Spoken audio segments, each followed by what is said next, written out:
ಮೊದಲನೇದಾಗಿ ವಿಶ್ವ ಆಹಾರ ದಿನಾಚರಣೆಯಾಗಿ ಹುಬ್ಬಳ್ಳಿ ಮಹಾನಗರ ಜನತೆಗೆ ಶುಭಾಶಯಗಳನ್ನು ಕೋರುತ್ತಾ, ಸುಮಾರು 19 ವರ್ಷಗಳಿಂದ ನಿರಂತರವಾಗಿ ಹಸಿದವರ ಅನ್ನ ಜೋಳಿಗೆ ಅಂತಕ್ಕಂಥ ವಿನೂತನವಾದಂಥ ಕಾರ್ಯಕ್ರಮವನ್ನು ಚಾಲನೆ ಮಾಡಿದ್ದೇವೆ. ಸಭೆ ಸಮಾರಂಭಗಳಲ್ಲಿ ಉಳಿತಕ್ಕಂಥ ಆಹಾರವನ್ನು ಅದನ್ನು ಕಲೆಕ್ಟ್ ಮಾಡಿ ಅದನ್ನು ಸಾರ್ವಜನಿಕರಿಗೆ ಮುಟ್ಟಿಸುವಂಥ ವಿನೂತನವಾದಂಥ ಪ್ರಯತ್ನಕ್ಕೆ ನಾವು ಮುಂದಾಗಿದ್ದೇವೆ.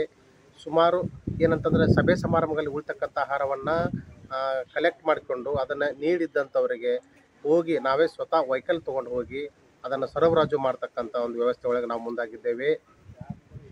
ಸರ್, ನಮಗೆ ಸಭೆ ಸಮಾರಂಭ ಆಹಾರ ಉಳಿತಂದ್ರೆ ಅವರು ನಮ್ಮನ್ನ ಒಂದು ಕಾಂಟ್ಯಾಕ್ಟ್ ನಂಬರ್ ಇದೆ ಸರ್, ಆ ನಂಬರ್ಗೆ ನಮಗೊಂದು ಕಾಲ್ ಬರ್ತದೆ ಸರ್.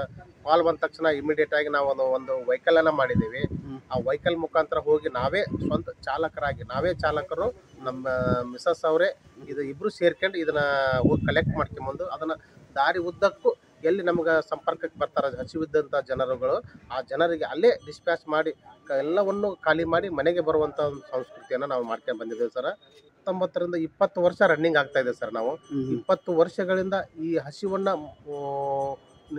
ನಿರ್ಮೂಲನೆ ಮಾಡ್ಬೇಕಂತೇಳಿ, ಎಲ್ಲಿ ಹಸಿವಿನಿಂದ ಯಾರು ಕೂಡ ಸಾಯಬಾರ್ದು, ಎಲ್ಲಿ ಹಸಿವಿನಿಂದ ನರಳಬಾರ್ದು ಅಂತಕ್ಕಂಥ ವಿನೂತನವಾದಂಥ ಪ್ರಯತ್ನಕ್ಕೆ ನಮ್ಮ ಈ ನೀಲಪ್ಪ ಗುಡ್ಡಪ್ಪ ಶಿರಟ್ಟಿ ಸೇವಾ ಸಂಸ್ಥೆ ಮುಂದಾಗಿದೆ ಸರ್. ಅಂದರೆ ಸರ್, ನಾವು ಬಡತನದಿಂದ ಬಂದಿದ್ದೇವೆ.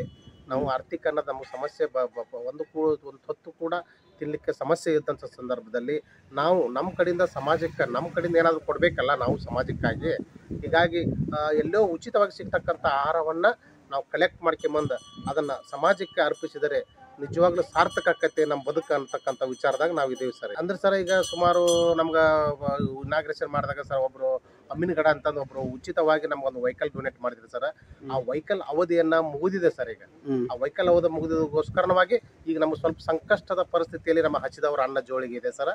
ಇದಕ್ಕೆ ಯಾರಾದರೂ ದಾನಿಗಳು ಈ ಆಹಾರವನ್ನು ಸಂಗ್ರಹಿಸಿ ಮುಟ್ಟಿಸುವಂಥ ಸೇವೆಗೆ ನಾವು ಯಾರಾದರೂ ಸಹಾಯ ಸಹಕಾರ ಮಾಡಿದರೆ ನಾವು ಅದು ಸಹಾಯ ಸಹಕಾರವನ್ನು ತೆಗೆದುಕೊಂಡು ಇನ್ನೂ ಹೆಚ್ಚಿನ ರೀತಿಯಲ್ಲಿ ನಾವು ಈ ಸೇವೆ ಮಾಡಲಿಕ್ಕೆ ನಾವು ಸನ್ನದ್ಧರಾಗ್ತೇವೆ ಅಂತಂದು ಹೇಳಿ ನಾವು ಹೇಳ್ಬೋದು ಸರ್. ನಮ್ಮ ಸಂಸ್ಥೆಯಿಂದ ನೀಲಪ್ಪ ಗುಡ್ಡಪ್ಪ ಸಂಸ್ಥೆ ಇದೆ. ಇದು ಹಸಿದವರ ಅನ್ನ ಜೋಳಿಗೆ ಅಂತ ಈಗ ಒಂದು 2-3 ವರ್ಷದಿಂದ ನಾವು ಕಾನ್ಸೆಪ್ಟ್ ಮಾಡೇವಿ. ಮೊದಲು ನಾವು ಎಲ್ಲ ಮನೆಯಲ್ಲೇ ಮಾಡಿ ನಾನೇ ಓನ್ ಆಗಿ ದುಡ್ದು, ನಾವು ಯಾರ ಕಡೆಯಿಂದ ಕೈ ಚಾಚಂಗಿಲ್ಲ.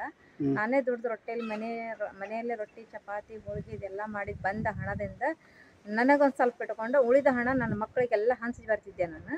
ಇವಾಗ ಇದು ಮದುವೆ ಸಮಾರಂಭದಲ್ಲಿ ದೊಡ್ಡ ಮದುವೆಯಲ್ಲಿ ಆಗ್ತಾ ಈ ಸಿಟಿ ಒಳಗೆ ಅದು ಆಹಾರ ಕೆಡಬಾರ್ದು ಅಂತೇಳಿ ನಾವು ಈ ಹಸಿದವರ ಅನ್ನ ಜೋಳಿಗೆ ಅಂತ ನಾನು ಇದನ್ನ ಒಂದು ಕಾನ್ಸೆಪ್ಟ್ ತೆಗೆದಿದ್ದೀವಿ.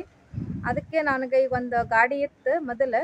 ಇವಾಗ ಅದು ಗಾಡಿ ಕೆಟ್ಟ ನಿಂತೈತಿ. ಆ ಗಾಡಿ ಇಲ್ಲದ ಸಮಸ್ಯೆ ನನಗೆ ಮಧ್ಯೆ ದಿನಾಲೇ 1, 2, 3 ಹಿಂಗೆ 4 ಊಟ ಒಮ್ಮಕ್ಲೆ ಬಂದ್ಬಿಡ್ತಾವೆ ನನಗೆ.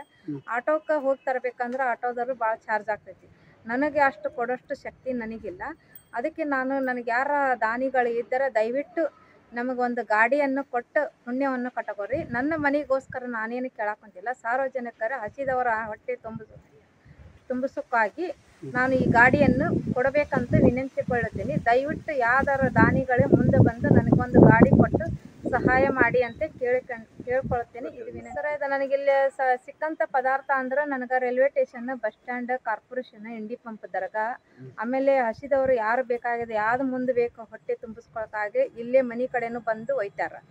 ಅದು ಎಲ್ಲರಿಗೂ ಕಾಲ್ ಮಾಡ್ತೀವಿ. ಯಾರು ಬಂದು ಇದ್ರೆ ಒಯ್ಯಿರಿ, ಹಸಿದವರು ಇದ್ದಾರೆ ನಿಮ್ಮ ಬಂದು ಅದು ಒಯ್ತಾರ. ಆಮೇಲೆ ಎಲ್ಲ ಪದಾರ್ಥಗಳ ಉಳಿದಿದ್ದು ನಾವೆಲ್ಲ ಅಲ್ಲೇ railway station, bus stand, corporation ಇದೆಲ್ಲ ತಗೊಂಡೋಗಿ ಅಲ್ಲೇ ಸಂಗ್ರಹಣೆ ಮಾಡಿ ಅವ್ರನ್ನ ಹುಡುಕಿ ನಾನು ಕೊಟ್ಟು ಬಂದು ಆಹಾರವನ್ನು ಎಲ್ಲ ಖಾಲಿ ಮಾಡಿ ನನ್ನ ಮನೆ ಒಳಗೆ ವಾಪಸ್ ಬರ್ತೇನೆ. ನಾವು ಯಾರ ಕಡೆಯಿಂದ ಕೈ ಚಾಚಂಗಿಲ್ಲ. ಇನ್ನು ಮಟ್ಟ ನನಗೆ ಇಷ್ಟು ಶಕ್ತಿ ದೇವ್ರಂತೂ ಇಷ್ಟು ವರ್ಷ ಸೇವೆ ಮಾಡಾಕ ನನಗೆ ಶಕ್ತಿ ಕೊಟ್ಟಾನ. ಇನ್ನು ಮುಂದೆ ಆದರೂ ನನಗೆ ಆ ಶಕ್ತಿ ಕೊಡಲಿ. ನನಗೆ ದುಡಿದು ನಾನು ಆಹಾರ ಹಂಚಕ್ಕೆ ನನಗೇನು ಸಮಸ್ಯೆ ಇಲ್ಲ. ಆದರೆ ನನಗೊಂದು ವೆಹಿಕಲ್ ಸಮಸ್ಯೆವಾಗೈತಿ. ದಯವಿಟ್ಟು ಈ ಮಹಾನಗರ ಪಾಲಿಕೆಯಿಂದ ಯಾರೋ ದಾನಿಗಳಿದ್ರು ನನಗೊಂದು ಗಾಡಿ ಕೊಟ್ಟು ಅವರು ಪುಣ್ಯವಂತ ಕಟ್ಕೊಂಡ್ರೆ ಅವ್ರ ಹೆಸರು ಹೇಳಿ ನಾನು ಇದು ಅನ್ನ ಮುಂದುವರಿಸ್ಕೊಂತ ಹೋಗ್ತೀನಿ.